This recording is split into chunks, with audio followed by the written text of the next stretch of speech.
Abismo, conexión con el misterio, con Nacho Navarro, en Aragón Radio.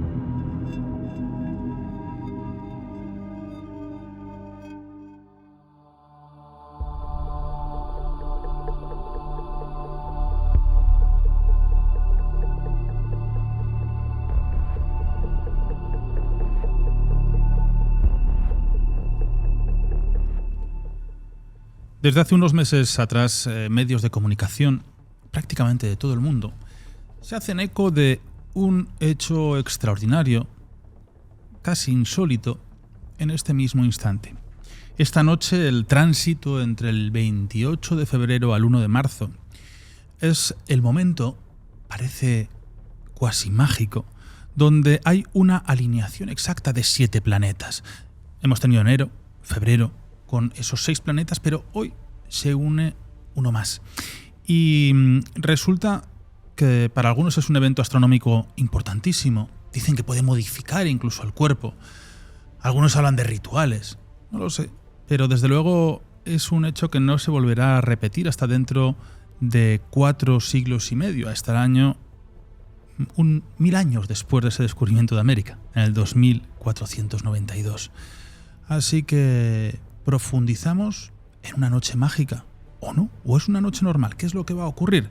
Pues si tenéis la posibilidad de un cielo despejado, yo les invito a mirar las estrellas.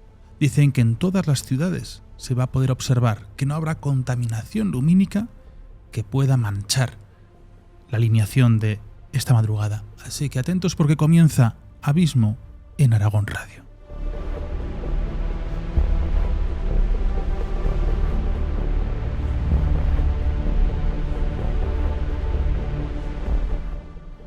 Aquí bajo los sones de Futura abrimos un espacio, pienso que para reflexionar sobre este cosmos y ver si realmente es tan importante como nos están vendiendo, como estamos viendo en todos los blogs, en páginas. Lógicamente existen todas las historias de conspiración sobre una noche diferente y para otros, para los expertos, pues puede ser una noche donde directamente se van a dormir porque no va a ocurrir nada. Así que hablamos hoy todos. Silvia Ladrero, ¿qué tal estás? Buenas noches, hoy venimos a aprender. Porque desde luego son cosas que todos leemos, ¿no?, en redes y nos llega a todo el mundo, pero que muy pocos son expertos. Bueno, es que ocurre casi como el cambio de milenio, donde decían de esos calendarios mayas, porque al final dicen que todos los calendarios se basan en los cambios astronómicos, por lo cual para algunos es un momento más que importante. Y por eso, pues llamamos a nuestro experto en astronomía de cabecera, como es el profesor Rafael Balaguer. Rafa, ¿qué tal estás? Buenas noches. Buenas noches, amigos, amigas, ¿qué tal? Pues muy bien, la verdad. Muy contento de estar con vosotros una noche más para hablar de astronomía y de observar el cielo. Y bueno, pues si tenemos algún problema de abogacía, algún problema de derecho penal en el cosmos, profesor Jaime Arenas, ¿cómo te encuentras? Bien. Además he terminado hace poco de estudiar el Código Penal Intergaláctico, con lo cual ¿sí? No te preocupes que no tendremos ningún problema. ¿Cómo está trazado a día de hoy? Pues la verdad es que es muy extraño, porque claro, no todas las razas alienígenas tienen los mismos valores y la misma ética que nosotros. El enjuiciado será bastante complejo. Pero sí, es complicado, sobre todo porque claro, hay especies que viven 500 años y tienen unas penas que nosotros no podríamos ni siquiera cumplir. Bueno, pues para que ustedes no se quejen de este comienzo del programa, que creo que es estrambótico, Rafa, ¿estamos ante un hecho insólito? Bueno, hay que decir que pues sí, y a la vez hay que decir que no, ¿de acuerdo? Porque, bueno, Silvia ha empezado comentando pues que precisamente los medios, redes sociales, es que ya diría que desde diciembre, pues todos siendo bombardeados con este tema de la mítica, famosa alineación planetaria. Y bueno, la verdad es que los que observamos el cielo prácticamente a diario, bueno, es que sí, la estamos viendo pues desde diciembre. Y ciertamente llama la atención si tienes pues cierto interés por esa observación del cielo, o bueno, estás familiarizado con el movimiento al menos de los planetas y cómo brillan, cómo puedes distinguir unos de otros precisamente por su brillo, su color, sus dimensiones. Y pues la gente que está haciendo eso desde hace unos meses se habrá dado cuenta que efectivamente somos privilegiados porque, oye, simplemente alzando la vista a nuestro cielo vamos a poder ver pues 4 planetas muy brillantes que van a dominar pues nuestra visión y nuestra imaginación simplemente con ese sencillo gesto de mirar hacia arriba. Pero claro, eso, que es algo interesante, muy bonito, bueno, tampoco es tan extraordinario. Sí que es cierto que si vamos añadiendo planetas a esa supuesta alineación, pues la cosa va a adquirir una magnitud mucho más importante, porque claro, en los medios ya se habla, bueno, que aparte pues de, por ejemplo, Saturno y Venus, que los tenemos en el horizonte oeste, especialmente pues muy brillantes a la puesta de sol, hacia el otro lado del cielo, hacia el este, pues tenemos Júpiter y Marte, que también están muy interesantes estos días, pero luego, ¿qué ocurre? Que en medio también estarán Urano y Neptuno. Bueno, es que siempre están por ahí.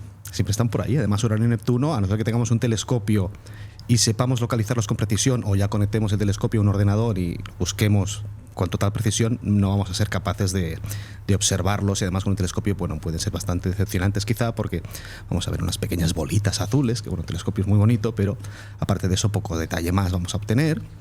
Y luego, claro, si añadimos que hoy se nos va a añadir pues Mercurio. ¿Cuál es el más complicado de ver? Bueno, el más complicado de ver. Mercurio es muy escurridizo, porque como es el planeta que está más cercano al Sol, tenemos que esperar que llegue a lo que llamamos la máxima elongación. Eso significa que, desde nuestro punto de vista, Mercurio aparece lo máximo separado del Sol posible. Entonces eso se va a producir siempre o a la puesta del Sol o a la salida del Sol. Vamos a poder ver pues ese pequeño planeta, porque Mercurio es muy pequeñito, está muy cerca del Sol, el brillo del Sol lo enmascara y tenemos que esperar que se separe mucho para poderlo ver. Entonces esta va a ser una ocasión para observar Mercurio. Bueno, pues nosotros vamos a observarlo de una forma diferente. Y ahora nos dirá Rafa qué es esto.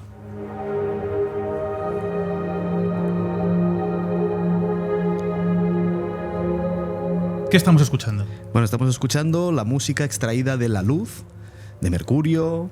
Hicimos un proyecto muy bonito que comentamos en este programa mismo, Music from Light, música a partir de la luz, en el que con mi compañero Xavier de Palau, pues con un espectroscopio pudimos descomponer la luz de los astros, no solo de los planetas del sistema solar, sino bastantes estrellas también, y transponer la longitud de onda de la luz visible, pues transponerla a una longitud de onda audible para escuchar la música extraída de la luz. No es música inspirada en los astros, sino música extraída de la luz de los astros. Y bueno, suenan así.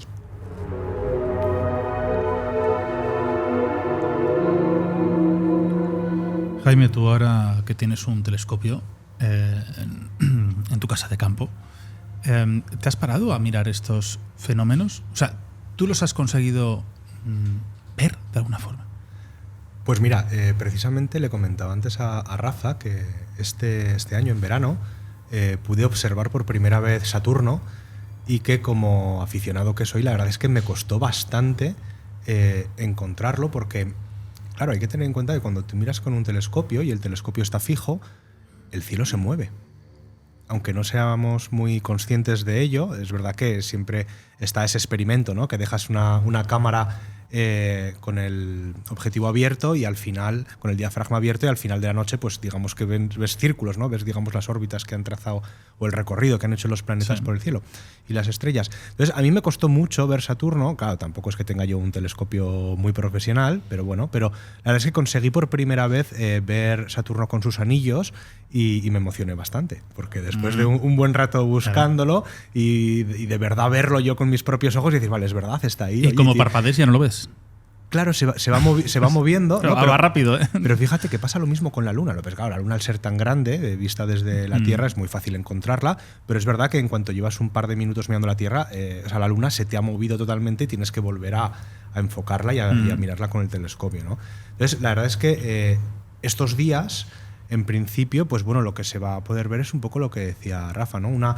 Más que alineación, por lo que he leído yo, es una agrupación, ¿no? Porque realmente nos imaginamos un poco que los planetas se van a alinear como cuando nos lo enseñaban en el colegio, o sea, con el Sol en medio y una línea perfecta de un planeta detrás de otro en fila, y lo cierto es que no, que lo que va a pasar es que se van a agrupar y entonces pues vamos a poder ver todos en el mismo sector del cielo. Claro, lo que pasa es que si nosotros lo trazamos en un folio, la órbita, ¿no, Rafa? Lo que sí que vamos a ver es una línea perfecta. Pero nosotros no vamos a ver desde la Tierra una línea perfecta. ¿Sería así?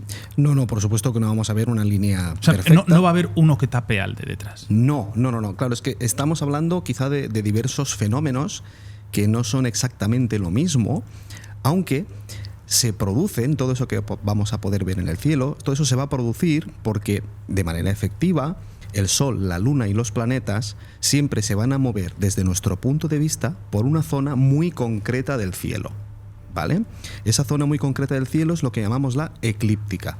Se llama así, hace referencia a los eclipses, porque como es la zona por la que se mueven especialmente el Sol y la Luna, cuando el Sol y la Luna transitan por esa línea, se producen los eclipses, ¿vale?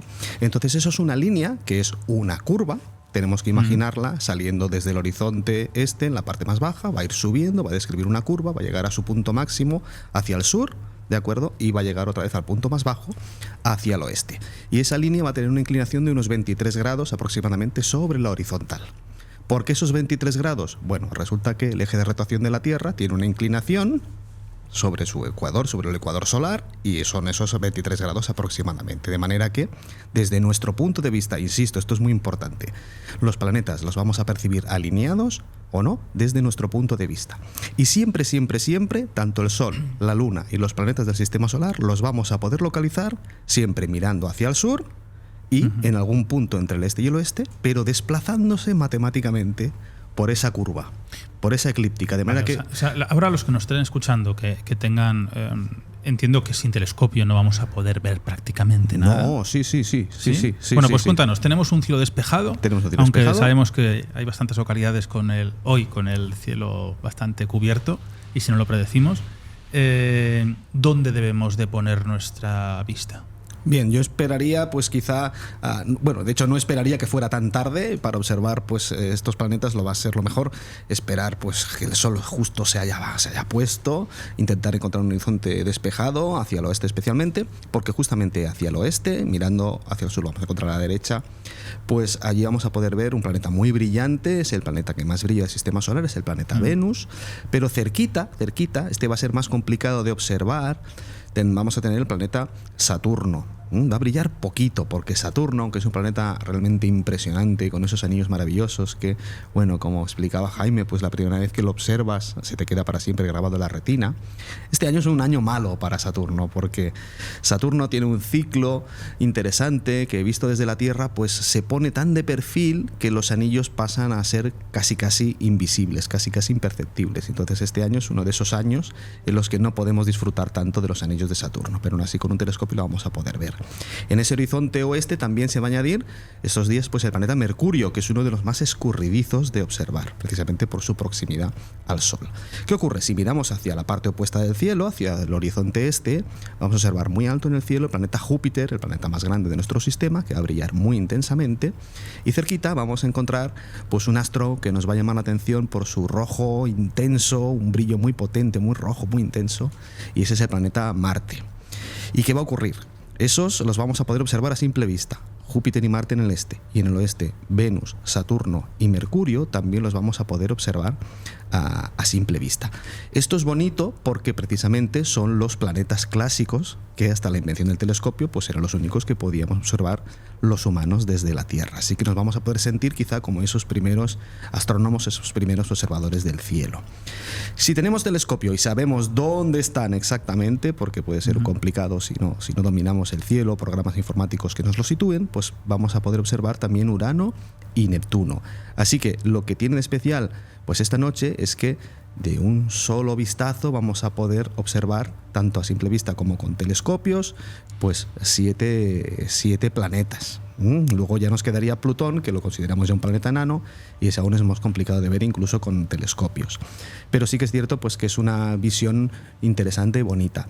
Pero eso no lo vamos a llamar en astronomía ni tan solo una alineación, porque insisto, los planetas, el Sol y la Luna siempre se mueven por esa línea de la eclíptica, entonces de una forma u otra siempre están alineados, pero atención, describiendo una línea curva, nada que ver con las imágenes que nos han llegado a todos en redes de todos en una línea absolutamente perfecta. Pero es que además esta alineación sobre la eclíptica, vamos a tener unos planetas hacia el este, otros hacia el oeste, ni siquiera van a estar demasiado juntos. Cuando diversos astros en el cielo están muy juntos, eso es lo que llamamos una conjunción planetaria. Así que esta vez no va a ser ni realmente una alineación propiamente dicha, ni tampoco una conjunción demasiado potente, ¿de acuerdo? Así que, bueno, hay que desmitificar un poquito toda la burbuja que se ha creado en cuanto a esta grandiosa alineación planetaria. Así que va a ser una curiosidad interesante para el que tenga interés. Y bueno, de hecho, pues poder observar los 7 planetas es algo que cualquier persona que tenga interés ciertamente en la astronomía y tenga un telescopio, pues puede aprovechar, pero claro, con matices. Por ejemplo, Saturno este año, os cuento, está lejos, está pequeñito, va a estar bajo sobre el horizonte, entonces con eso, con un telescopio, lo vamos a observar mal, así que no será una buena ocasión para observar Saturno. Venus sí, con un telescopio la vamos a poder observar la fase. Venus presenta fases, un poco como la Luna. Júpiter lo vamos a ver bien porque es muy grande y más o menos está siempre muy interesante. Marte es un año interesante también porque está bastante cerca de la Tierra, llegó a la máxima cercanía hacia el 16 de enero, entonces bueno, ahora se está alejando. Marte es un planeta pequeñito, es la mitad de la Tierra y tenemos que esperar precisamente en estas ocasiones cuando está muy cerca para con el telescopio observarlo. Le vamos a poder ver con el telescopio el casquete polar helado, vamos a poder ver algunas de sus formaciones de albedo, que son diferencias de brillo en la superficie. Bueno, es interesante.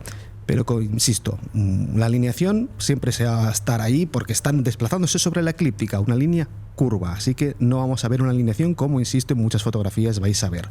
Tampoco va a ser una conjunción muy potente. Entonces nosotros nos vamos a referir a este fenómeno como un desfile de planetas o una parada de planetas, ¿vale? En el sentido de que van a estar, pues eso, juntos, pero no tan juntos como para que nos llame poderosamente la atención como sí en otras ocasiones.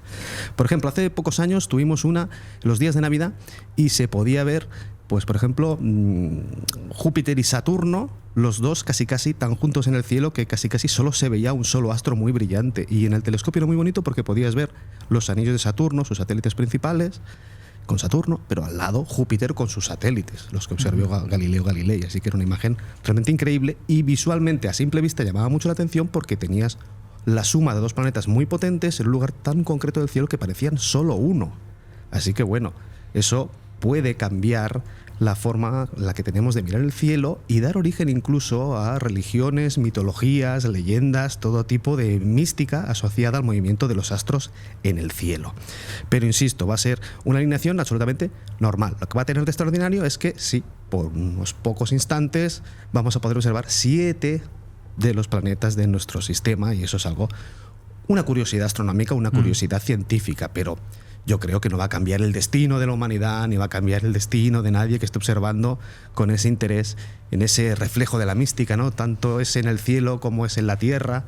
Bueno, pues esa influencia no se va a dar a no ser que creamos ya más en la astrología, que sería otro tipo de influencia, ¿no?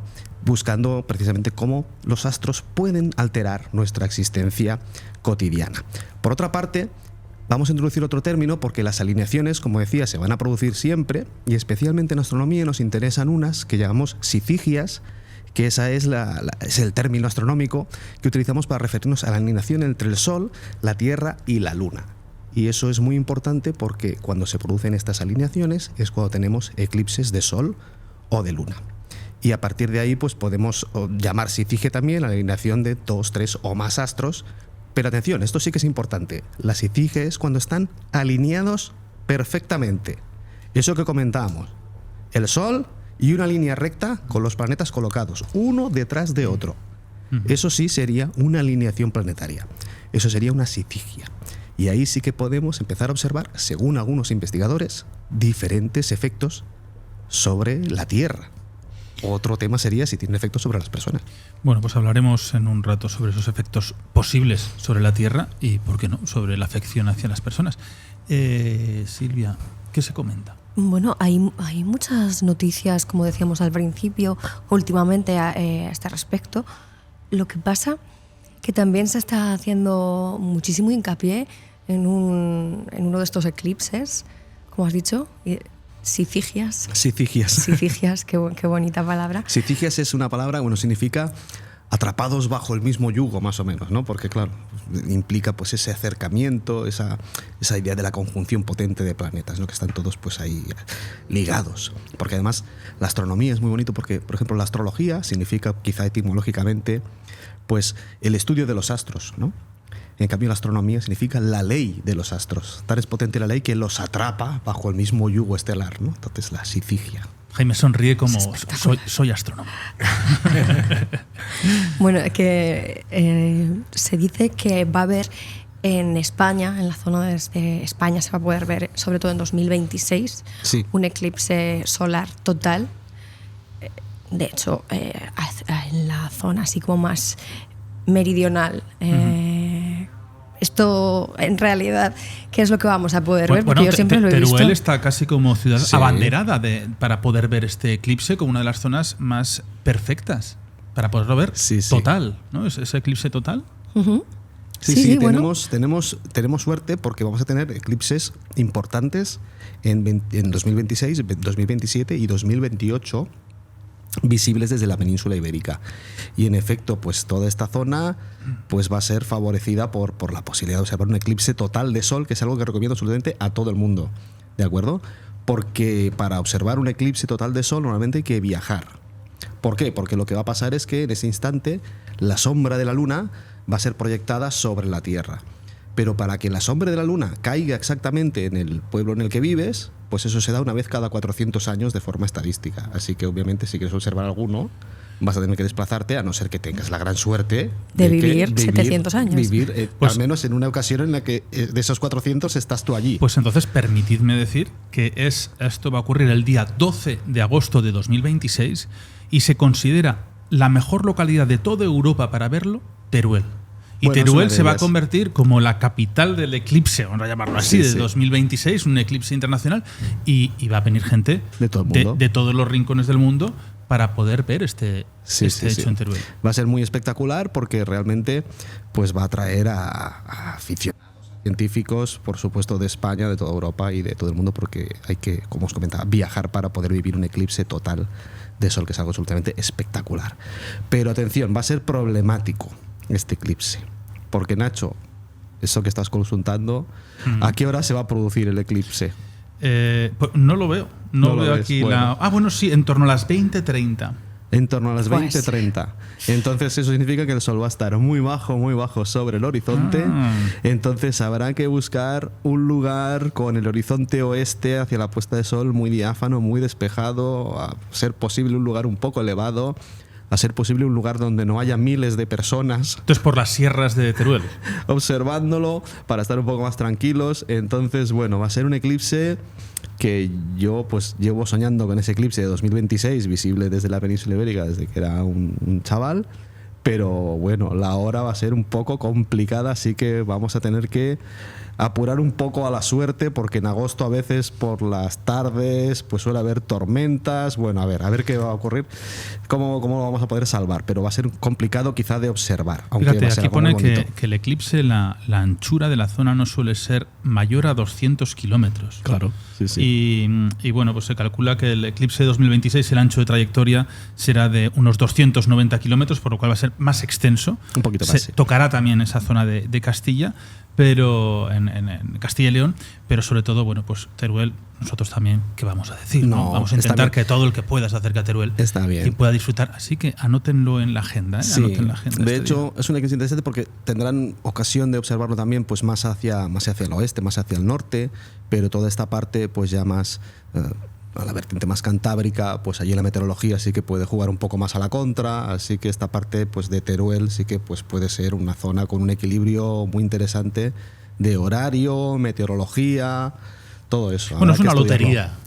Bueno, sí, lo que pasa es que claro, al final la meteorología la vas a poder más o menos predecir pocos días de antelación, 2, 3 días, y en base a eso yo recomendaría a la gente pues que planifique un poco el lugar. Iremos con los cohetes de yoduro de plata a tirarlos por Teruel durante una semana con las avionetas, como en las Olimpiadas. Exacto. Podemos informar desde aquí también a los dirigentes de Teruel. En las Olimpiadas es muy interesante ver que no suele llover, que no suele haber inclemencias meteorológicas. En Londres lo vimos.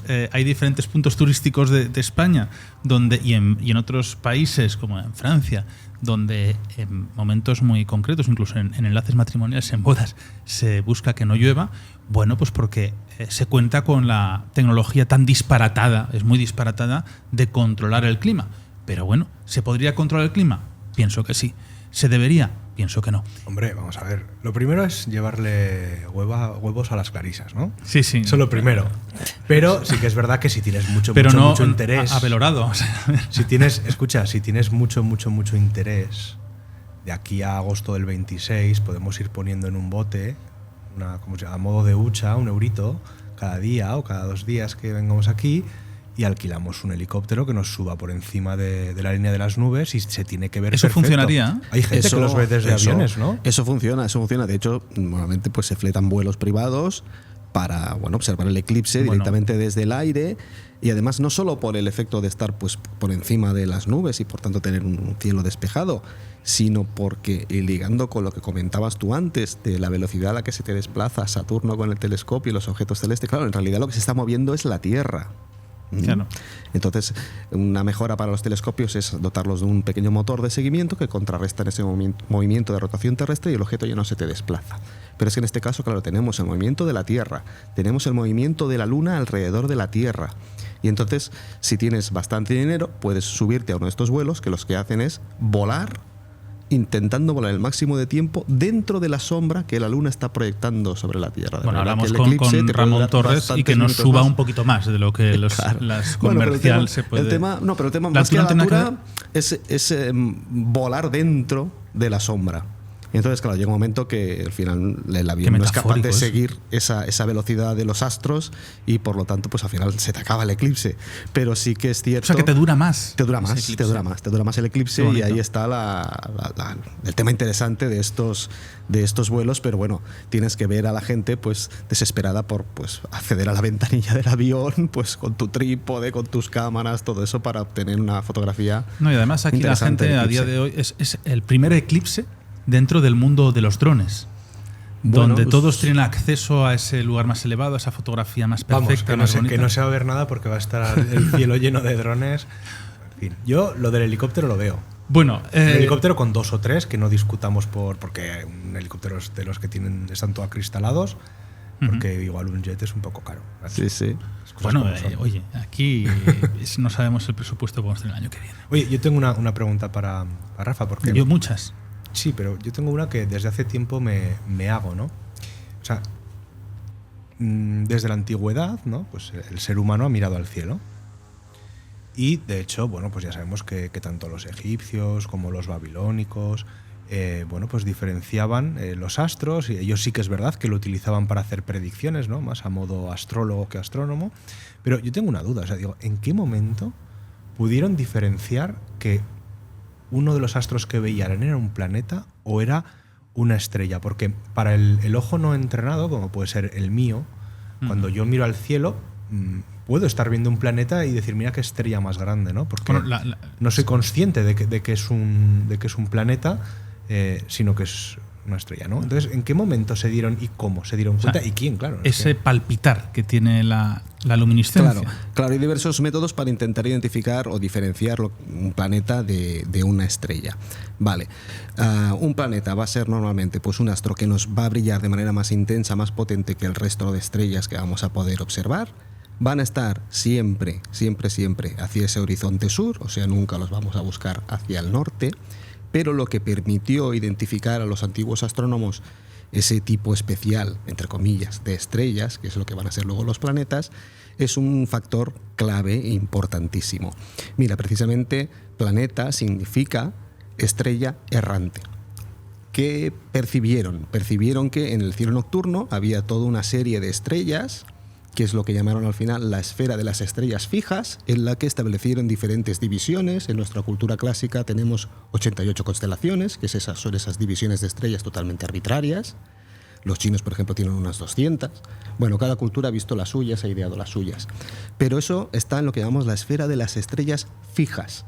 Se dieron cuenta en la antigüedad que entre todas esas estrellas había unas concretas, muy pocas, que sobre ese campo de estrellas fijas se movían.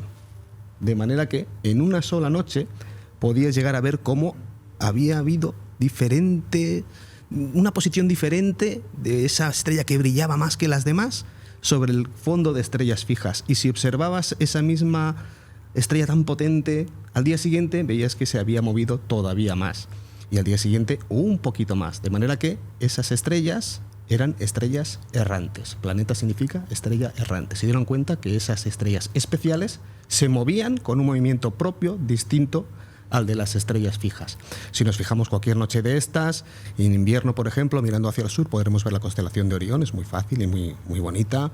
fácil de identificar, y si la vamos observando a lo largo de la noche vamos a ver que Orión se va a ir desplazando hacia el oeste, pero la forma de la constelación no va a variar. En cambio, los planetas se van a mover por ese fondo de constelaciones con un movimiento propio distinto, característico. ¿Qué planetas identificaron? Pues Mercurio, Venus, Marte, Júpiter y Saturno. Son los planetas que se pueden ver a simple vista con facilidad. Y eso, pues bueno, fíjate, la primera astronomía propiamente dicha la tendríamos que buscar en todo el entorno pues de Mesopotamia, esas culturas pues de Sumer, y de ahí bebieron pues las fuentes más clásicas que nos han llegado ya a la actualidad, las fuentes griegas, que ya pues empezaron a sistematizar con unas constelaciones pues que ya no son familiares, ese movimiento de estrellas en el cielo y ese nombre de planeta estrella errante.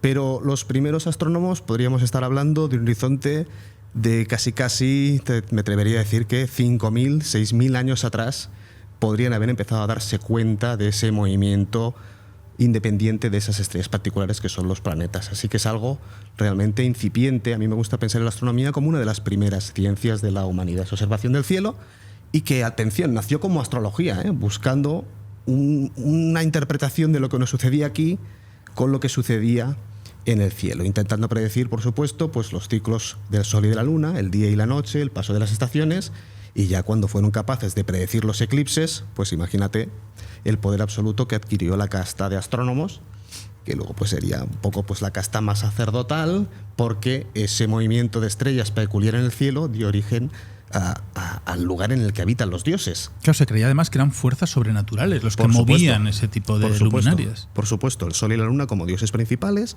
muy importante la Luna como dios principal al principio, y luego el dios principal pasó a ser el Sol, porque se dieron cuenta que la Luna brillaba porque reflejaba la luz del Sol.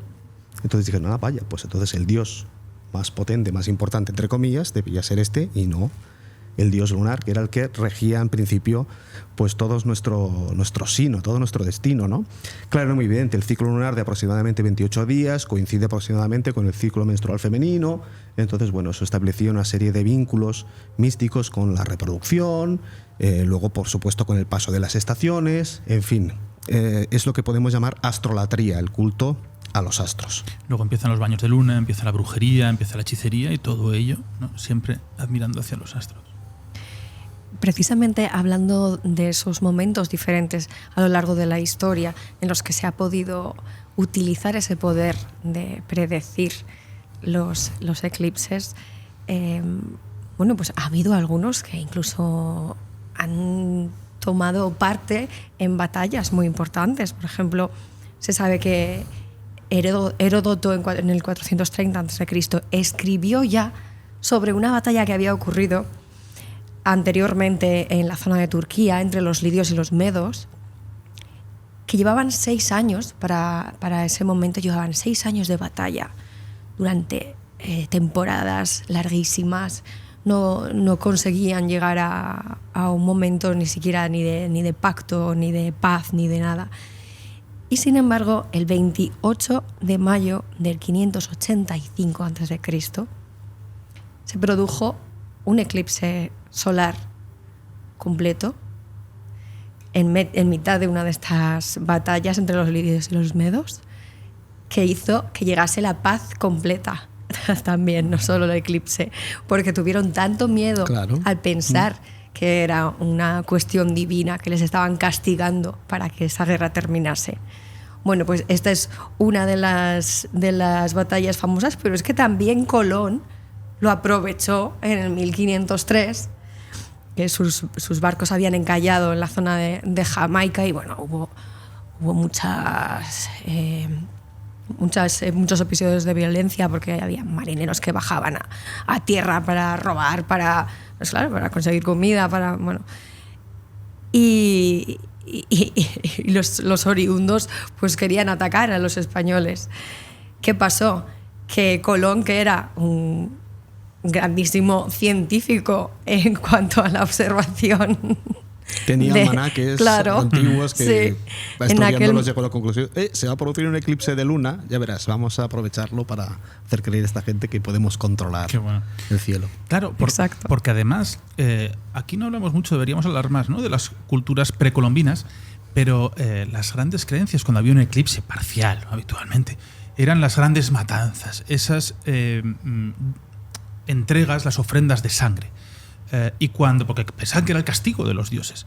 Y entonces cuando ya estaban saciados, era cuando el eclipse desaparecía y volvía esa luminiscencia.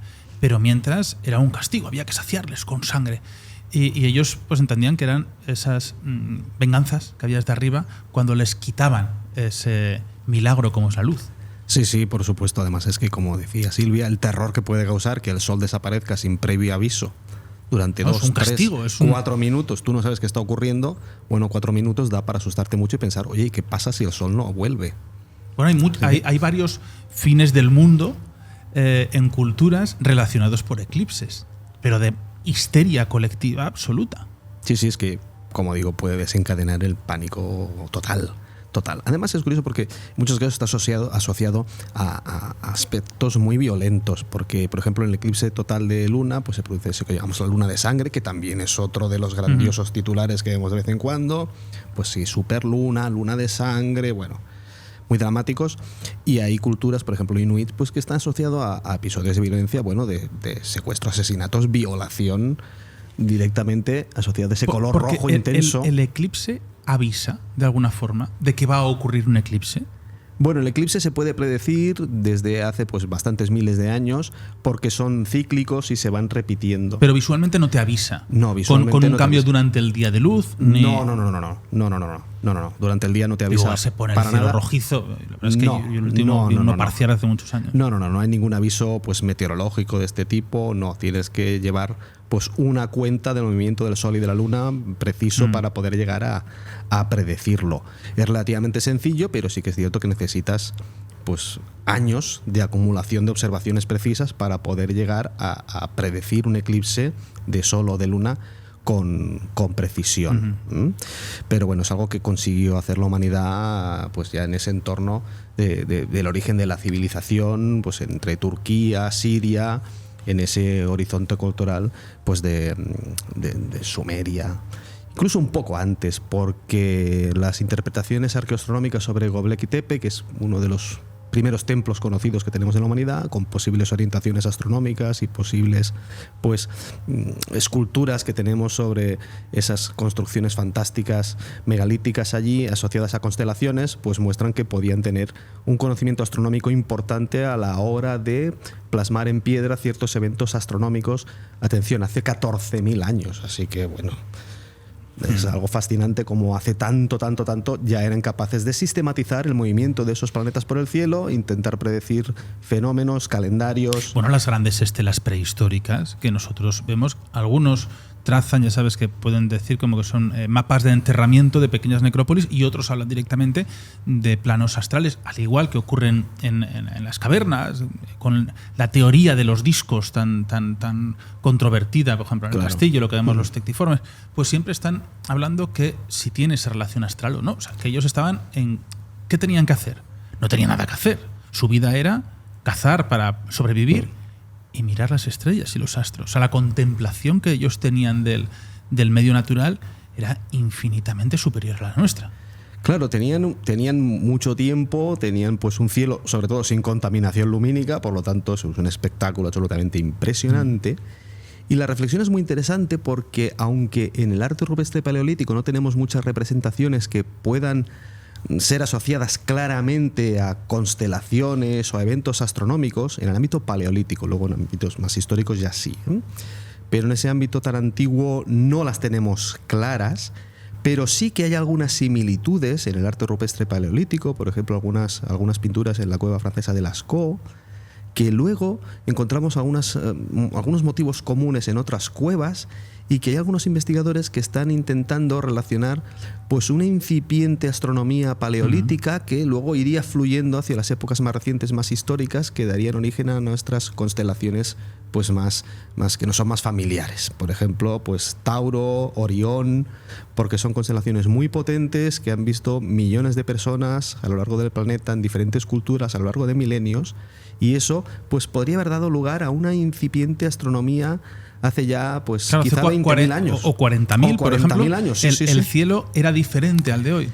No, era un poco diferente, pero no tan diferente, porque por ese movimiento que decíamos de la Tierra, que eso sí pues nos cambia evidentemente pues el día, la noche, cómo los planetas se nos escapan en el ocular del telescopio si no tenemos un motor de seguimiento, pero luego hay otro movimiento, el movimiento propio de las estrellas, y ese movimiento pues nos puede implicar un cambio de disposición en nuestras constelaciones actuales al cabo de 100.000 años. Entonces, claro, 100.000 años, si Homo sapiens, nuestra especie, tiene 320.000 años de antigüedad, pues esas estrellas habrán variado su posición en el cielo pues unas 3 veces, siendo muy simple. Entonces eso sí que puede haber implicado algún cambio, y de hecho esos cambios están registrados en leyendas que nos han ido llegando hasta hoy, que son muy interesantes. Por ejemplo, un grupo de estrellas que se ve muy bien en invierno es un cúmulo de estrellas jóvenes, se llama las Pléyades. A mucha gente le sonarán las 7 hermanas, porque son 7 estrellitas que se pueden ver juntas con relativa facilidad, a simple vista.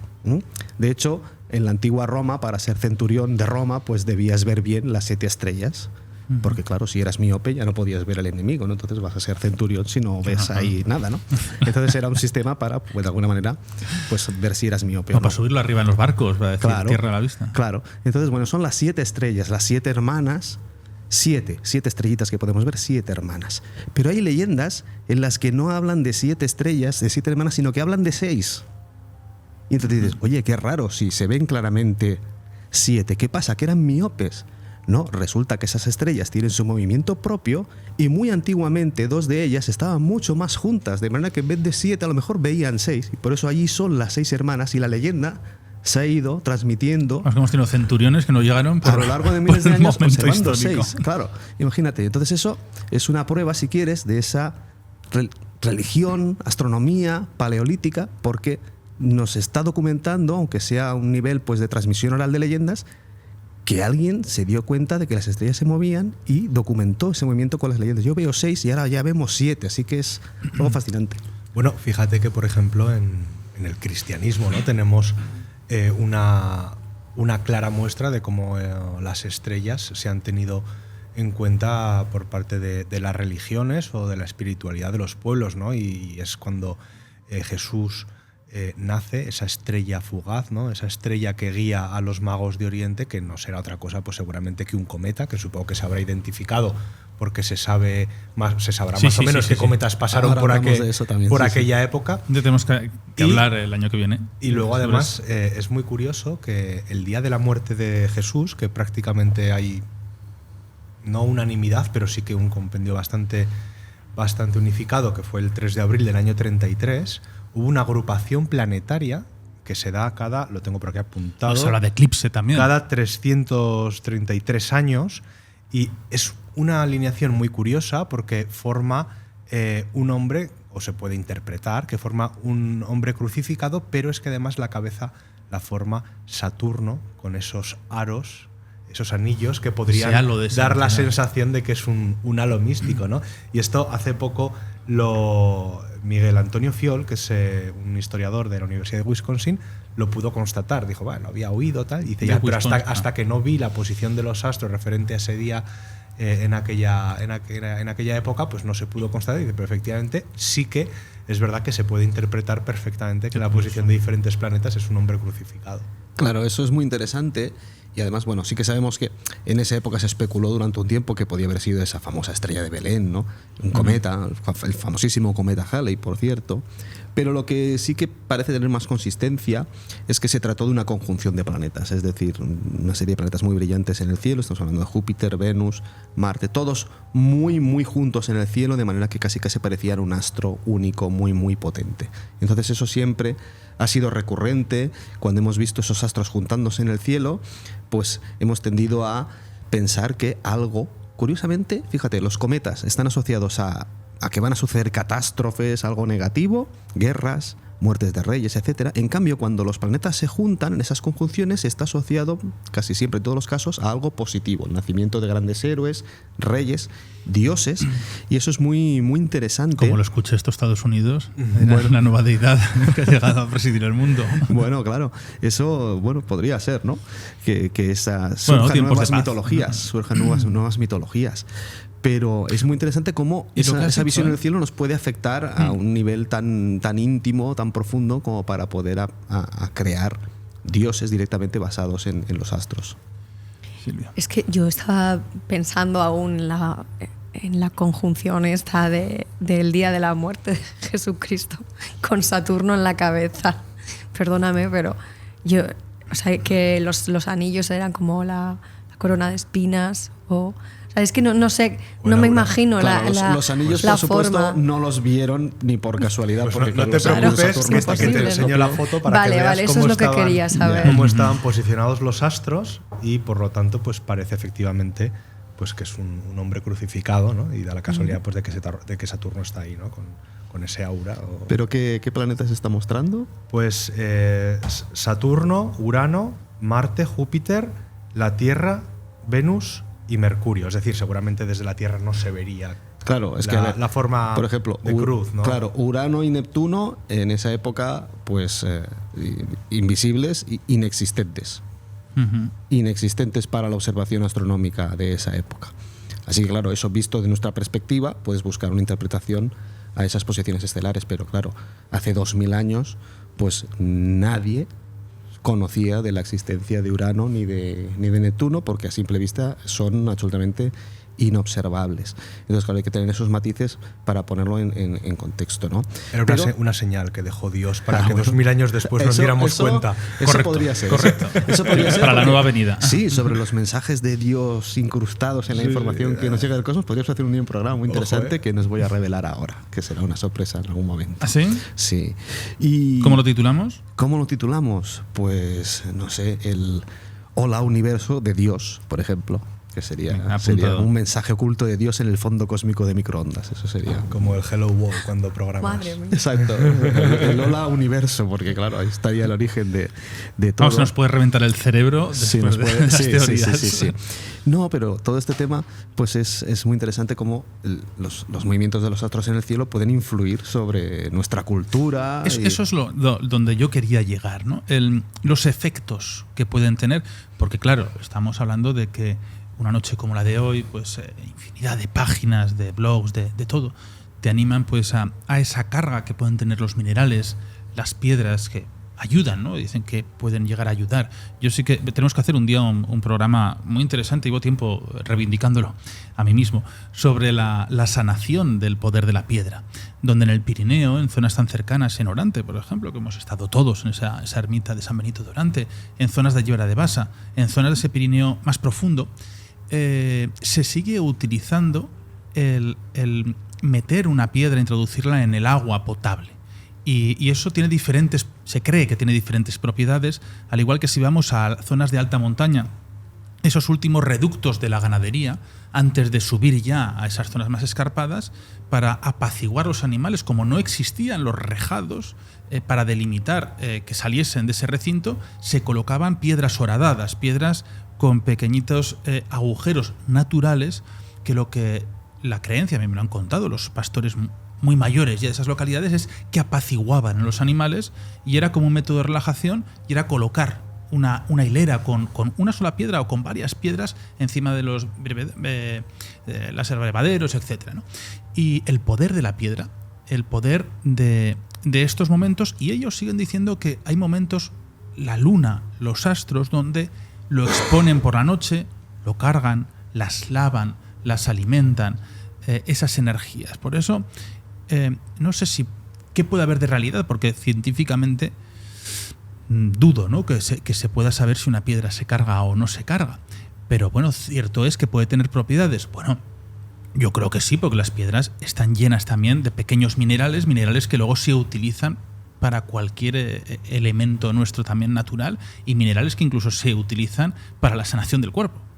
Sí, de hecho hay muchas creencias sobre el poder curativo de las piedras o el poder mágico de las piedras, y de hecho lo encontramos Las primeras referencias sobre eso, pues nos vamos nuevamente al Paleolítico, porque encontramos en cuevas con arte rupestre paleolítico, que son auténticos santuarios, no son cuevas en las que la gente habitaba de manera, pues eso, cotidiana. Si reivindicamos que la gente no vivía dentro de las cuevas, vivía en los abrigos naturales fuera. Exacto. Dentro no sabemos quién accedía. El arte pues se hace en esos lugares pues más recónditos. No es para ver ni es para decorar. Exacto, tiene un significado muy profundo, pero por ejemplo pues en la cueva Chauvet pues se han encontrado en otras cuevas también con arte rupestre paleolítico pues ofrendas de minerales de cuarzo incrustadas en ciertas grietas adyacentes a ciertas manifestaciones muy significativas de arte rupestre. Entonces el cuarzo desde tiempos tan antiguos se ha interpretado como un mineral sagrado. Incluso tenemos pues en la arqueología pues más moderna se han podido recuperar instrumentos musicales, por ejemplo pues maracas de los indígenas norteamericanos de diversas culturas, pues realizadas pues con piel de animales, pero el mecanismo que produce el sonido de la maraca pues son pequeños fragmentos de cuarzo fragmentados introducidos dentro de esa piel, de manera que al accionar el movimiento, ese sonido tan maravilloso, pues nos va a generar pues un ritmo que quizá nos puede ayudar a entrar en un estado alterado de conciencia, pero atención, la fricción de los minerales de cuarzo entre sí puede generar un fenómeno luminoso muy interesante que se llama triboluminiscencia, es decir, si friccionamos dos fragmentos de cuarzo uno sobre el otro, atención, no los vamos a golpear para obtener chispas, no, los vamos a friccionar uno contra el otro. En un lugar oscuro vamos a observar que el cuarzo se ilumina desde dentro. Cualquier tipo de cuarzo. Un cuarzo blanco, como podemos encontrar en cualquier casa. Campo, seguro que hay gente que tiene seguro que cuarzo lo tiene. en casa. Entonces eso se va a iluminar desde el interior, eso va a generar ese fenómeno que se llama triboluminiscencia y claro, va a ser un efecto absolutamente mágico, impresionante. Imagínate un ritual, una danza alrededor de un fuego por la noche, con sacerdotes, personas participando en el ritual, danzando, bailando, en la accionando oscuridad. esas maracas, ese sonido y esa luz que surgía de dentro de la maraca a manera mágica, por supuesto. El cuarzo puede ser perfectamente un mineral sagrado desde el Paleolítico. Si además... Esto rozando las dos piedras entre sí. Fraccionando las dos piedras pero entre sí. Pero tiene que ser cuarzo con cuarzo. Cuarzo con cuarzo. Vale, cuarzo pues con alguien cuarzo. lo quiere probar. Habitación completamente oscura. Exacto. Y además es algo muy interesante también porque vamos a observar que en esa fracción se va a obtener un polvillo de cuarzo pues muy blanco, muy fino, y vamos a percibir un olor muy peculiar. En esa fracción se libera un gas que es la fosfina. Y atención, en ciertas cantidades ese gas puede tener efectos alucinógenos. Entonces, bueno, imagínate si puede ser sagrado el cuarzo. Me parece maravilloso. Sí, esto además, conocía la luminiscencia, pero el resto me parece espectacular. Esto es muy bonito. Además, pues es el complemento perfecto para un estado alterado de conciencia. Por favor, no hagan esto en su casa. Exacto, no hagan esto en su solamente casa. en una cueva. Exacto, en una cueva. Ni sin supervisión de un adulto. No, bueno, es interesante. Además, bueno, yo lo recomiendo porque es muy espectacular observar ese fenómeno luminoso. Nunca lo he hecho. Y luego pues oler ese cuarzo que huele un poco pues como a azufre, como a pólvora, tiene un olor peculiar, es ese gas. Y entonces, bueno, ese polvillo, si alguien lo quiere inhalar para experimentar con las propiedades psicotrópicas del polvo de cuarzo, bueno, cada uno a su riesgo. Pero bueno, es muy interesante. Los sábados noche, claro, todos con el cuarzo. Claro, además, otros minerales pues que pueden ser sagrados desde muy antiguo, por ejemplo el ámbar, que es resina fosilizada, también pues encontramos pues joyas elaboradas con este tipo de material que algunos investigadores piensan es un mineral muy rico en oxígeno porque es inflamable, porque es sorprendente a veces que una piedra pueda ser inflamable. Pues el ámbar pues es altamente inflamable porque tiene gran cantidad de oxígeno, pero algunos sostienen que esa piedra pues en contacto con la piel pues es una piedra relativamente frágil y el contacto prolongado con la piel, con el sudor, puede generar cierto tipo de sustancias que puedes llegar a absorber y pueden llegar a generarte un efecto beneficioso. Bueno, eso es el ámbar. Hay uno muy famoso que es el ámbar del Báltico. El ámbar del Báltico, sí. El que más se utilizaba. Ya no solamente tienes por qué tener el mosquitillo dentro, ¿no? Todos conocemos esa piedra. Exacto. Pero bueno, y era la riqueza, y acuérdate las grandes habitaciones de ámbar. La Rusia, ¿no? Que desapareció, que es la que se sigue buscando. Claro. La habitación de ámbar, sí. Sí. Yo cuando estuve en el Báltico, de hecho... Aquí la única habitación de ámbar que tenemos es... Bueno, no podemos decir, publicidad. Es secreto. El negocio del ámbar en la zona del Báltico sigue estando muy a la orden del día. Yo estuve hace unos años y tienes mercadillos enteros en los que te venden ámbar de todas las formas, con todas las tallas que te puedas imaginar, tamaños, como dices tú. También pues, alterado artificialmente, ¿no? pero Esas resinas, sí, pero en este caso es ámbar natural. ¿no? Bueno, verdad que te pueden estafar, como Bueno, en todos sitios, pero a ver, vas allí, Es precioso, me parece. es ámbar natural y efectivamente pues algunos tienen un mosquito dentro, un escarabajo, un trozo de hoja, suele ser más común un trozo de vegetal que un trozo ¿Tú tienes de ámbar o algo? mal. Sí, bueno, claro, es que estoy recordando en el mercado del ámbar de Cracovia, allí me puse las botas, imagínate, me vine ¿Comprando con ámbar? Sí, me vine con un tesoro para España. Sí, porque allí es muy barato porque es abundante y fácil de encontrar incluso en las playas, sí que sí. Pero hay diferentes niveles, ¿no? Además de ese tipo de categorías de esas piedras. ¿Esto es mineral? No se considera mineral. Bueno, de hecho, Es una formación que hay. Es un material orgánico, de alguna manera, pues fosilizado, transformado. Entonces no sería técnicamente pues una roca, vamos, en general, pues de rocas, de minerales, bueno, pero no lo sería. Sería pues una fosilización de la resina vegetal. Oye, Rafa, estas alineaciones, estos movimientos de los astros, de los planetas, ¿puede modificar en la naturaleza en algo? Por ejemplo, decir, oye, las mareas de los océanos, la salinidad del agua. Si modifica las mareas, yo siempre digo, esto es como el lunatismo, nosotros también somos agua, también puede modificar nuestra propia marea, que es el riego sanguíneo. Entonces, ¿hay algo que se pueda percibir? Bueno, es una pregunta muy interesante. La respuesta va a ser que no, ¿vale? Vale, pues ya está. Va a ser que no. Porque las mareas, todo eso se produce nuevamente por la sitigia, esa palabra casi mágica. la luna. Y la luna, claro. Es la sitigia, esa alineación entre sin el luna, Sol. si se parase, no habría marea. No, si no tuviéramos la luna, pues muchas cosas habrían sido muy distintas en la historia de nuestro planeta, incluso probablemente para la historia de la vida en nuestro planeta, porque la luna nos ha protegido pues de impactos de asteroides y meteoritos, ha generado pues ciertos ciclos de regiones con cierta abundancia de agua a menos abundancia de agua, que eso puede haber facilitado la aparición de ciertas reacciones químicas que pudieron tener un papel importante en el origen de la vida, así que la luna puede estar en el origen mismo de la vida sobre nuestro planeta, es muy interesante eso, pero sí que es cierto que para que se produzcan las mareas se tienen que producir esas alineaciones, esa sitigia, entonces pues ahí sí que hay una cierta alteración que nos provoca la luna sobre nuestro planeta, que es una alteración de tipo gravitatorio, ¿vale? O sea, las mareas se producen porque la gravedad de la luna de alguna manera intenta atraer la Tierra hacia ella. Esto explicado muy simple, pero creo que es bastante visual. Entonces, lo único que consigue más o menos estirar la luna de la Tierra hacia la luna es la parte más elástica, más superficial, que es precisamente los océanos. Por eso, pues en el mar Mediterráneo no se perciben apenas las mareas, en cambio en el océano Atlántico las podemos ver con claridad. Eso Muy sería, bonita la definición que eso es, para entenderlo. Claro, es para que nos intenta tirar de la Tierra. Pero atención,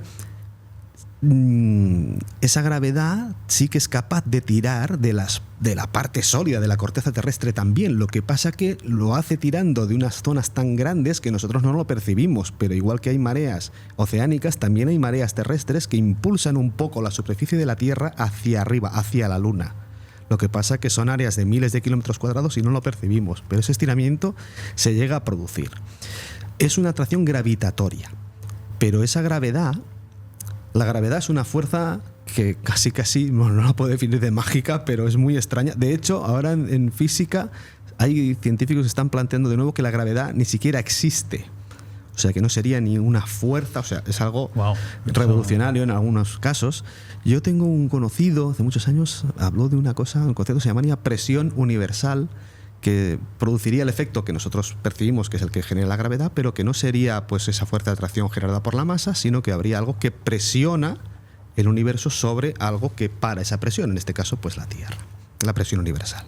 Bueno, pero la atracción que nos va a generar la Luna, hasta donde sabemos hoy y podemos experimentar y podemos medir, pues es esa fuerza de la gravedad. Bien, ¿qué es lo que ocurre? Que la gravedad, aunque es una fuerza que ordena el universo a gran escala, ordenando las órbitas de los planetas, ordenando los movimientos de las galaxias, que las galaxias se agrupen en cúmulos y supercúmulos, o sea, es la fuerza que ordena el cosmos en su totalidad, pero de las 4 fuerzas de la naturaleza que conocemos hasta hoy, precisamente la gravedad es la fuerza más débil de todas. ¿Por qué? Porque está asociada a la masa y depende de la distancia que separa las masas que se van a atraer. De manera que aunque las masas sean imponentes, si los cuerpos que se van a estar interactuando están muy separados uno del otro, la fuerza de la gravedad va a decaer espectacularmente. Ejemplo, ¿por qué la Luna no nos influye para nada a nuestro organismo? Aunque tengamos componente de agua, todo eso.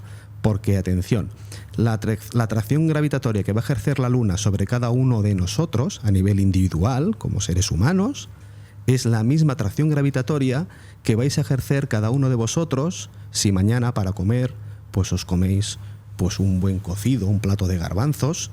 Pues podéis hacer el siguiente experimento absolutamente científico, que es mirar fijamente el plato de garbanzos y ver si uno de esos garbanzos sale volando del plato hacia vosotros o vosotros salís volando hacia el plato de garbanzos. Como estoy seguro al 100% que nada de eso va a ocurrir, pues eso es la atracción gravitatoria que ejerce la Luna sobre cada uno de vosotros. Así que vamos a ver que efectivamente la influencia va a ser poca. Pero atención, eso no significa que la Luna no tenga influencia sobre los seres humanos. Sí la puede tener a nivel psicológico, alterando el ciclo circadiano con la fase de luna llena, la influencia de las horas de luz o de oscuridad sobre nuestro ritmo pues, de sueño, descanso, vigilia. Todo eso sí que puede tener una influencia clara. Estoy mirando revistas científicas y artículos ahora mismo y me estoy quedando un poco en shock, ¿no? Los grandes titulares dicen la fuerza de la gravedad ya no existe. La fuerza de la gravedad no existe porque lo que percibes es una geometría del espacio-tiempo. Estamos ante el fin de la gravedad. Estamos hasta el fin de la teoría de Albert Einstein. Bueno, ¿y qué ocurre aquí? Que empiezan artículos, conspiraciones, la gravedad no existe. Bueno, pero claro, de pronto la ciencia avanza a ese paso a veces agigantado, otras veces moderado, ¿no? Como en este caso, pero de pronto, ¡pum!, te sueltan una de estas. Claro, es que es muy interesante porque muchas cosas de las que pensamos que existían, pues al final igual no existen. No estamos leyendo blogs del que escribe de ir por casa, no. Estoy aquí Fíjate, Nacho, que a mí se me quedó grabada una frase que me dijo un profesor en el colegio, seguramente ante mi impertinente insistencia en saber o en conocer lo que era la gravedad, y me dijo, mira Jaime, a quien consiga explicar lo que es la gravedad le darán el premio Nobel de Física. Y a mí no me lo van a dar, ¿vale?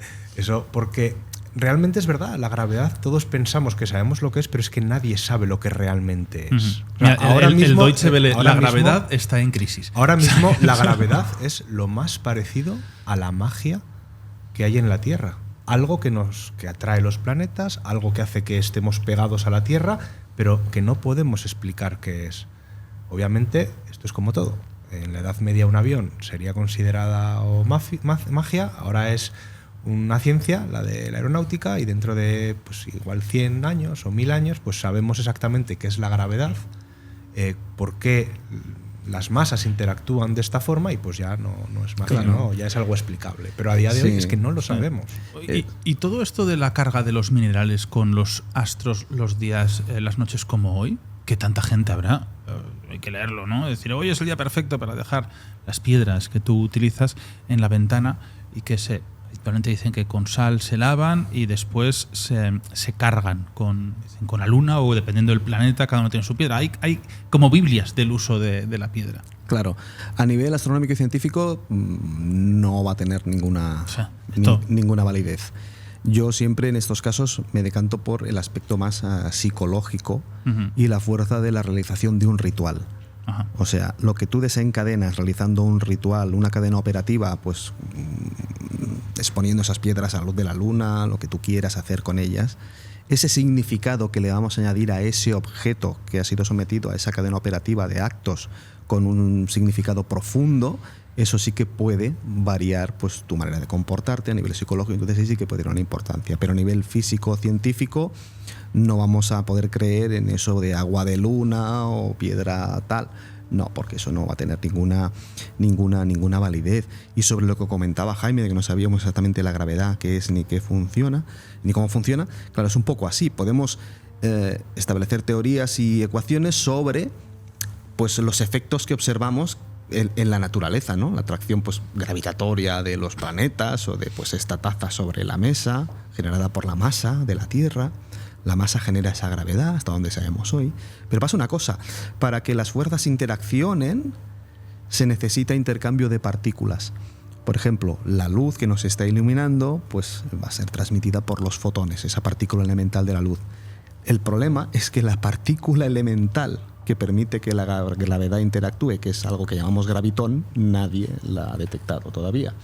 Entonces, bueno, es paradójico, ¿no? Bueno, la fuerza coordena el universo a gran escala, pero no sabemos ni de dónde sale exactamente, qué partícula la está transmitiendo, cómo puede llegar a funcionar, aunque con la teoría de la gravitación universal, Newton, oye, y las leyes de Kepler, podemos diseñar naves espaciales que nos lleven a explorar el sistema solar y los sistemas estelares próximos, ¿no?, en el futuro. Así que bueno, es algo paradójico y muy interesante. Bueno, nosotros la única nave espacial que cogeremos posiblemente sea el 12 de agosto de 2026 en Teruel para ver ese eclipse. Y yo hoy saco varias conclusiones de esta noche mágica para mucha gente. Hay noches mágicas durante el año, pues esta es una noche mágica entre cientos y cientos de años. Que realmente no hay una modificación de lo que nosotros vamos a ver ni vamos a percibir, que no es una gran anomalía, simplemente es una curiosidad, podemos llamar a esto, ¿no? Bueno, una efeméride astronómica interesante porque poder observar los 7 planetas pues en una sola noche es ciertamente bonito, interesante, pero se van a ir produciendo, se han ido produciendo siempre. ¿El grande no va a tapar al pequeño? No se van a juntar, no va a haber una conjunción potente. Perfecto. Y oye, lo último, la luz de los planetas no parpadea. Exacto, la luz de los planetas no parpadea. Los planetas, o sea, y si la vemos Luna, lo que parpadea esa luz, es una estrella. Exacto, es otro de los trucos para identificar o diferenciar un planeta de una estrella. Las estrellas vamos a ver que brillan con un titileo muy característico, parpadeando. En cambio, los planetas no. Eso ocurre porque los planetas y la Luna brillan porque están reflejando la luz del Sol, que a su vez es una estrella.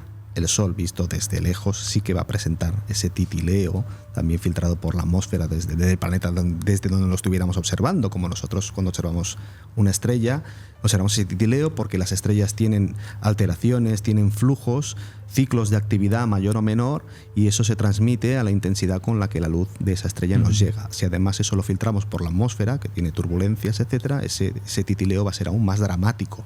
Por ejemplo, en invierno podemos ver la estrella más brillante del cielo, que es Sirius, está debajo de la constelación de Orión, y es absolutamente impresionante. Cuando hace bastante frío y está muy baja en el horizonte, la vamos a ver azul, roja, verde, amarilla. Algunos me la han definido como la estrella discoteca, porque realmente aquello es un festival de luz y de color. Es una auténtica maravilla, Sirius. Eso ocurre cuando está muy baja en el horizonte y hace frío, porque entonces le afecta más la turbulencia atmosférica. Cuando está más alta en el horizonte, la vamos a ver muy brillante, pero sin ese despliegue de luz y de color. Así que si el objeto que estamos viendo es muy brillante y brilla con una luz más fija, eso puede ser un planeta. Y bueno, y para terminar, si quieres, con el tema de la alineación y sus efectos sobre la mística, la cultura, pues bueno, os voy a contar una anécdota muy interesante. Hace poco, pues visitando los Países Bajos, pude visitar un pequeño lugar, un pequeño pueblo, se llama Franeker, que a nivel astronómico pues tiene una curiosidad para mí espectacular, es de las cosas más bonitas que he visto, que es un planetario. Pero es un planetario no como los actuales, que son esa cúpula en la que nosotros pues accedemos y vemos una proyección del cielo, sino que es un planetario mecánico en el que vamos a ver en el techo de una vivienda pues un modelo del sistema solar con el movimiento perfecto el Sol está fijo en el centro, por supuesto, pero luego vamos a ver el movimiento de los planetas, la Tierra, la Luna, con total precisión.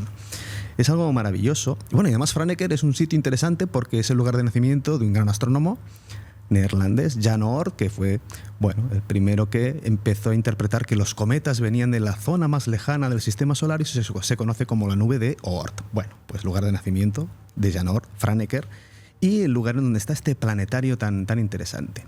Es un planetario que construye un astrónomo, se llamaba Eise Eisinga. Además, pudo construirlo porque tenía pues un gran poder adquisitivo, porque era un empresario del café, de la lana. Pero bueno, ¿cómo un empresario del café, de la lana, construye un planetario en el techo de su salón? Pues bueno, ocurrió una cosa muy interesante. En el 8 de mayo de 1774 se iba a producir una alineación planetaria muy importante. ¿Qué iba a ocurrir? Iba a ocurrir que poco antes de la salida del Sol, en el cielo iban a estar alineados Mercurio, Venus, Marte, Júpiter y la Luna. Eso ya visualmente pues es algo impactante. Pero ¿qué ocurre? Que además, en los días posteriores al 8 de mayo, los planetas se iban a juntar en el cielo, de manera que además de una alineación, que era el principio, luego se iban a juntar en el cielo, íbamos a tener una conjunción. Y eso iba a ser un fenómeno pues visible a simple vista extraordinario. Y tanto fue así que un párroco de un pueblo vecino, que el pueblo es Bothum, pues ¿qué hizo? Lanzó una profecía.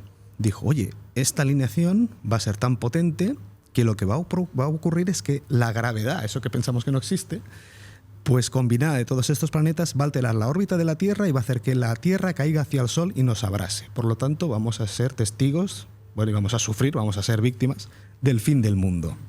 ¿De acuerdo? Entonces, claro, eso causó el pánico. ¿Por qué? Porque no fue únicamente pues ese discurso en la iglesia, en la misa, sino que el párroco de Bothum, que se llamaba Elko Alta, pues no se le ocurrió nada más que publicar un panfleto que repartió por todos los pueblos de alrededor. Entonces, claro, eso pues se hizo viral en aquella época ya, ¿no? En 1774, causando el pánico. Incluso las autoridades tuvieron que intervenir para, oye, que este hombre no publique más esto porque la gente está ya histérica.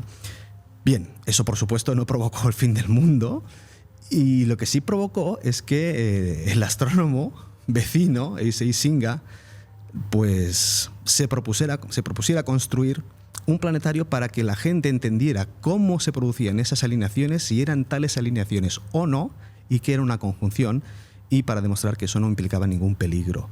De manera que se animó a construir un modelo del sistema solar que le llevó varios años, del 1774 a 1781, que está en perfecto funcionamiento, que tú puedes visitar. Funciona pues con un sistema de engranajes espectacular, con poleas que van subiendo y bajando para generar ese movimiento de reloj. A base de prueba y error fue diseñando pues todas las ruedas dentadas que tienen que aportar la precisión necesaria para que eso se mantenga fijo para siempre como un calendario perpetuo extraordinario. Puedes ver pues la fecha, la hora y la posición real de los planetas en el cielo. Atención, ahí ya no aparece ni siquiera pues Neptuno, porque todavía no se había descubierto en la época. Pero los planetas visibles sí que están representados con una precisión increíble. Y además, pues eso.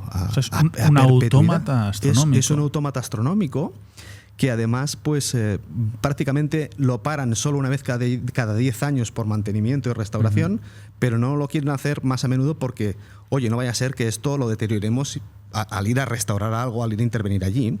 Yo cuando estuve allí les hice una pregunta, oye, esto que está muy bien, va marcando en tiempo real la posición de los planetas, pero tú puedes parar esto y decir, yo quiero ver cómo estaba el cielo el año, el 33, cuando nació Cristo, cualquier fecha.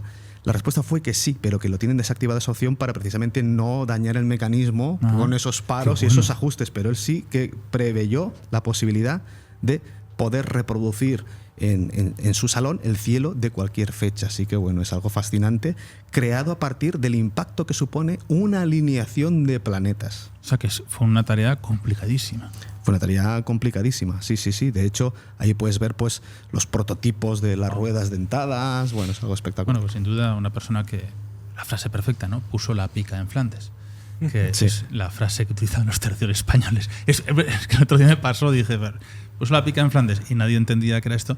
Y realmente es en esta zona, ¿no? Cuando iban los tercios ponían la pica en Flandes y se convertía en un reto y en algo muy, muy complicado, ¿no? El que llegaba a hacer eso se convertía casi en un superhéroe de este país. Además es muy interesante porque hay historias muy bonitas sobre el uso de telescopios precisamente entre estos enfrentamientos entre las tropas pues de los Países Bajos y las tropas españolas en su momento, con ese incipiente uso de la tecnología que luego pues ha aplicado a la astronomía, como es pues el telescopio. Pues programa como siempre, ¿no? Creo que para aprender. Yo he aprendido el primero con el profesor Balaguer, que siempre es una maravilla tenerle. Y bueno, Silvia, conclusión ya recta final, que tú bastante has hecho ya milagros para poder casi hablar, que te falta la voz como a mí hace pocos días. Nada, acabo de decidir que gracias a esta conjunción planetaria, agrupación, parada, desfile, asociación, voy a empezar a construirme un planetario en el salón de mi casa. Y así perfecto. Ya os lo cuento todo con las desde gatas allí también, sí. Y todo muy bien, vaya, pero mira, pues las gatas le pueden dar a los planetas así con la pata, ¿sabes? Para ir haciendo las oscilaciones. Desde luego es una maravilla escucharte, Rafa, de verdad. Gracias.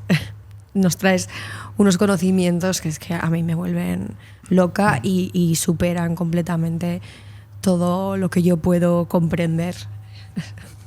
Ahora que estoy viendo, tenemos ahí una bola del mundo que es de Silvia, en este atrecho que tenemos, poco a poco tenemos que ir viendo el atrecho de este nuevo espacio, este nuevo plató, porque hay unas láminas muy interesantes, hay diferentes objetos que aparecen esos ejes, siempre de esa tierra que no está recta, ¿no? Que los ejes siempre son laterales y esa forma para poderse mover. ¿Qué ocurriría si la Tierra dejase de girar? ¿Sería esto un cataclismo absoluto? Bueno, pues sí, por supuesto. Si la Tierra dejase de girar, pues el clima, las estaciones no serían para nada como son. De hecho, que tengamos esas 4 estaciones que debido pues al calentamiento global se está tropicalizando el clima y pasamos a tener, en vez de 4, vamos a tener prácticamente pues únicamente 2. Pues si no estuviera el eje de rotación inclinado así, las estaciones no serían para nada como las conocemos, así que tenemos suerte de esa inclinación. Y esos ejes que nunca son exactos, que se van moviendo, el polo, claro, los polos se van moviendo. O sea, no, el polo norte no es el mismo punto todos los años. Tenemos varios polos. Tenemos el polo norte geográfico y luego tenemos el polo norte magnético. El polo norte magnético, pues efectivamente se está moviendo y cada vez lo hace de una manera más rápida, inesperadamente rápida. El campo magnético terrestre se está debilitando también muy rápido. Eso puede tener ciertas implicaciones y ciertas complicaciones. Y el tema del eje de rotación de la Tierra que esté inclinado, como pueden estar inclinados otros planetas, es muy interesante porque nos habla de la historia geológica de esos cuerpos celestes. Hay que pensar que cuando en principio los planetas se forman en un disco protoplanetario, nos tenemos que imaginar todos esos planetas alineados todos en el ecuador de la estrella en cuestión y en principio todos girando sobre un eje de rotación pues perfectamente vertical. ¿Qué ocurre? Que a lo largo de la historia evolutiva de ese disco protoplanetario se habrán producido impactos, como el que por ejemplo dio origen probablemente a nuestra Luna, que han ido variando esa inclinación de ese eje de rotación, incluso en algunos casos a dejarlo totalmente pues plano a nuestro entender. Así que bueno, es impresionante cómo esa inclinación nos habla de la historia evolutiva de un sistema estelar. Jaime, con esos cambios tan bruscos que parecen meteorológicos, es curioso porque ahora escuchamos la ola de frío que viene, se llama invierno, la ola de calor se suele llamar verano, pero bueno, vamos cambiando esos conceptos, como la gota fría, pues se ha cambiado por otras cosas, pero bueno, es una cosa natural, ¿no? Que puede ser más acelerado o no, nos acercamos hacia cambios. No quiero decir que yo sea un negacionista climático, porque no lo soy, pero creo que hay que ser un poquito más tranquilos a la hora de alertarnos sobre las olas de frío. Es que si en invierno no tuviésemos frío, pues entonces yo sí que me preocuparía, claro, porque a ver qué hacía yo sin frío en invierno. ¿Verdad, Jaime? Bueno, del cambio climático hoy no vamos a hablar. No, hoy no vamos a agenciar absolutamente nada. Yo la conclusión que me llevo es que soy bastante ingenuo en este campo de la astronomía, más de lo que yo pensaba. Que me están entrando muchas ganas de que llegue el verano para ir al campo a hacer una barbacoa y por la noche disfrutar de las estrellas con el telescopio. Y bueno, pues que me encanta tener a Rafa que nos explique muchas cosas que quizás pueden parecer sencillas cuando las explica él, pero que realmente requieren de un estudio muy profundo de la materia y de una comprensión, ¿no? de todo ello para luego poder transmitirlo. Y eso no es fácil y yo eso lo aprecio mucho. Y luego, pues ahora ya cuando cerremos los micrófonos y nos despidamos, le haré un par de preguntas, porque claro, hay cosas que siguen sin quedarme claras porque no termino de poder comprenderlas, pero bueno. Es que sería interesante poder dibujar y mostrar aquí para otra temporada, pues tenemos visualmente a veces es más importante. Es más fácil de entender. Sí. Mira, Silvia ha abierto los ojos como órbitas, ¿no? De pensar ahora que había que hacer diferente. No, lo he pensado también. Y Chus ha levantado la cabeza. Hoy lo habríamos necesitado para comprender el programa de hoy, en muchas ocasiones. Sí. Bueno, Rafa, muchísimas gracias como siempre, de verdad. Un placer tenerte y pronto nos veremos con nuevos programas y ese hola del universo con los mensajes ocultos de un posible Dios me parece interesantísimo para que nos estalle el cerebro y te invitamos a que lo hagas cuando quieras. Gracias a todos y bueno, la importancia de estos momentos, de esta noche, esta madrugada, el poder observar los astros, el poder mirar las estrellas, la luna. Pero claro, como estamos en una civilización tan avanzada también, pues tenemos ese problema que es la iluminación que tenemos artificial, que no nos permite ver las estrellas como nos gustaría, que no nos permite, que tenemos que irnos a zonas muy alejadas. Incluso hay muy poquitos puntos donde estén con cero de contaminación lumínica, así que bueno, es una pena, ¿no? Todo eso es bastante triste, que esa tecnología lo que haga es taparnos la realidad, que es todo lo que tenemos arriba. Aunque tenemos unos amigos que yo no soy dado a hacer ningún tipo de publicidad, pero bueno, toda esta iluminación que tenemos LED lo ponen unos buenos amigos que son los de Saltoki Iluminación y tienen un proyecto que se llama Starlight, donde las grandes catedrales, los grandes templos, los grandes palacios y monumentos son iluminados de tal forma que esa luz, ese rango tiene un límite que te permite ver las estrellas. Y tú puedes estar en una construcción, patrimonio de la humanidad espectacular, admirándola bien iluminada, pero tienes ese cielo estrellado que a día de hoy carece de esa existencia y puede ser la combinación perfecta. Así que esos proyectos nosotros los apoyaremos y daremos luz porque son importantísimos el volver a juntar esa prehistoria astronómica con esa realidad y futuro que tenemos urbanístico. Así que nos vemos la semana que viene más aquí, en Abismo, en Aragón Radio. Un abrazo enorme y les dejamos con la música de Humo, con esos humitas de Iker Jiménez. Hasta pronto.